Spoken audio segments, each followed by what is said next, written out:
그리고 세 번째는요. 하나님의 대리 통치성이란 이것은 고대 사회에서 한 왕이 특정 지역에만 머물러 있어야 되고 타 지역들은 그가 머물 수가 없어요.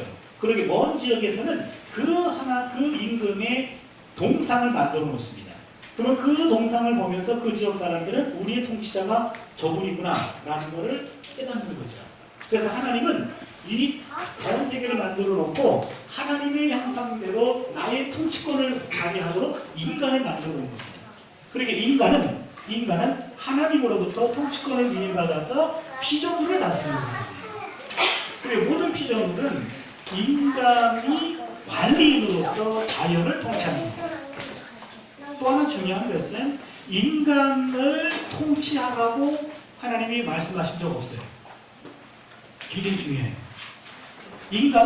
인간의 통치권은 하나님에게도 허용한 적이 없고 동료 인간에게도 허용한 적이 없습니다. 인간을 제외한 모든 피조물들을 통치하라고 했습니다. 그게 철저히 성경은 인간과 인간을 동등하게 대하라고 강조하고 있습니다. 네 번째는요. 모든 피조물들 가운데 하나님 형상대로 지음받은 피조물은 인간밖에 없습니다. 그러게 이거는 하나님과 영적 교제가 가능하다라고 하는 것입니다. 그러니까 하나님과 가장 근사치 피조물은 인간이라고 해요. 그래서 하나님은 인간과 함께 대화하기를 원하십니다. 그러게 인간은 하나님과 대화할 수 있는 통로가 딱 두 가지예요. 여러분, 하나님의 이름을 부를 수 있는 경우가 딱 두 가지입니다. 어느 경우죠? 찬양할 때, 그리고 기도할 때입니다. 이 두 경우 이외에 하나님 이름을 부르는 것은 하나님의 이름을 망령되이 부르는 거예요. 그래서 인간과 하나님의 하나의 통로로 활용하는 것이 찬양과 기도인데, 언제 한번 기회 있으면 찬양과 기도 책임 시편을 한번 공부할 필요가 있어요. 제가 오늘 고민 많이 했어요. 90분 특강이면 시편이 끝장낼까, 창세기 끝장낼까, 이렇게 많거든요. 고민하다가 어차피 한번 들으면 또 오라 그럴 것 같으니까 이래가지고 남겨놨어요. 시편은요. 나중에 시편도, 왜 시편은 제가 한 번만 강의한다고 하면 시편 강의하고 싶어요.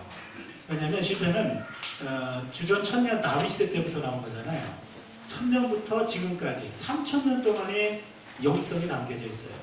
거기에는 찬양과 기도가 모여진 책이에요.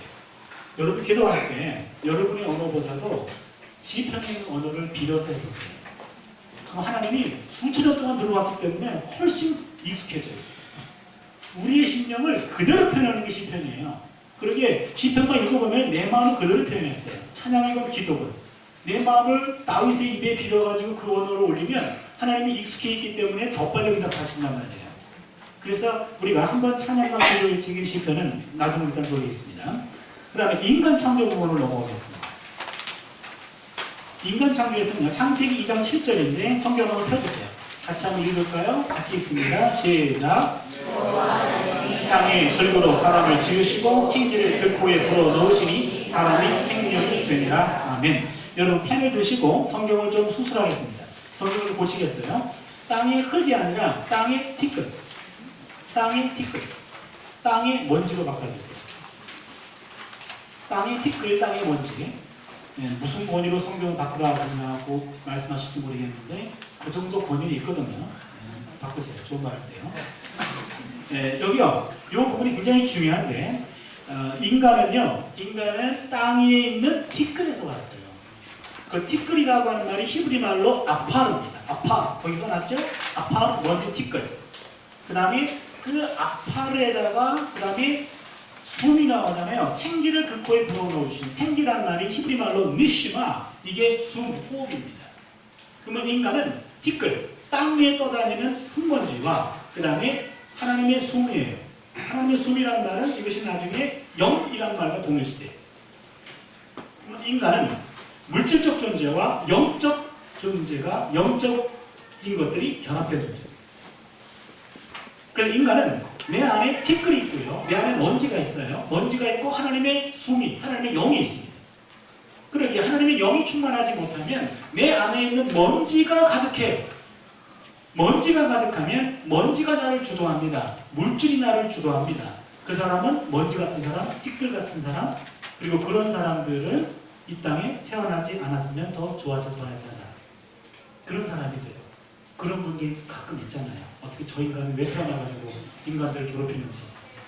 그런 인간의 세계에서 가장 아래급에 속하시는 분들이 있단 말이에요. 근데 어떤 분은 하나님의 영이 충만해서 영이 먼지를 잠잠케 합니다. 먼지가 그를 주관하지 않아요. 하나님의 생각과 하나님의 영이 그를 지배합니다. 그걸 우리 신학적 용어로 표현하면 성령 충만한 거죠. 그럼 하나님의 영이 나의 주인되고 나를 이끌 때 우리 그 사람을 성인에 가깝다고 해요. 그러니까 인간의 가치는 내 안의 주인이 먼지냐 영이냐. 하나님의 영이 나를 온전히 지배하면 물질적 생각이 아니라 영적 생각이 나를 주도하게 되고 영을 따라 사는 사람이 되는 거죠. 그리고 인간은 두 가지가 결합된 존재라는 것을 반드시 기억해 주십시오.